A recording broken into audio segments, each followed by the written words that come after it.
Where do you think cultural differences are most noticeable in a business context? There are certain areas that are immediately noticeable in a business context. For example, how polite you are and how punctual you are. Yeah.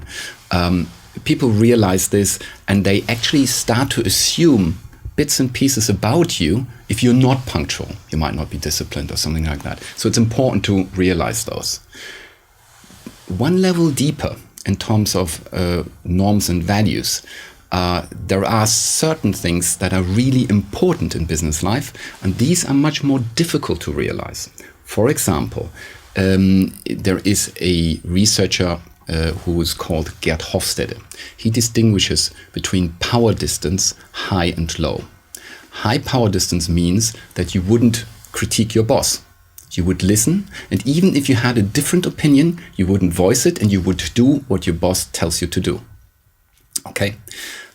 If you're from a low power distance country, like Denmark, and you go to a high power distance country like Japan or Nigeria or South America, the countries all there have a high power distance, and you speak up against your boss, that is a big problem.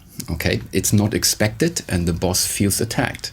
And reverse, okay, you go from, let's say, Venezuela to Denmark or Sweden or Holland, or low power distance countries, and you don't say something when you object, and you simply do it, and then things don't turn out all right, then you can't actually say, well, I wasn't in favor of it, I just did it because my boss said I should do it. No, you have to actually either voice it when the boss makes this sort of demand on you, or it's you agreed implicitly to your boss. So both moves can create problems.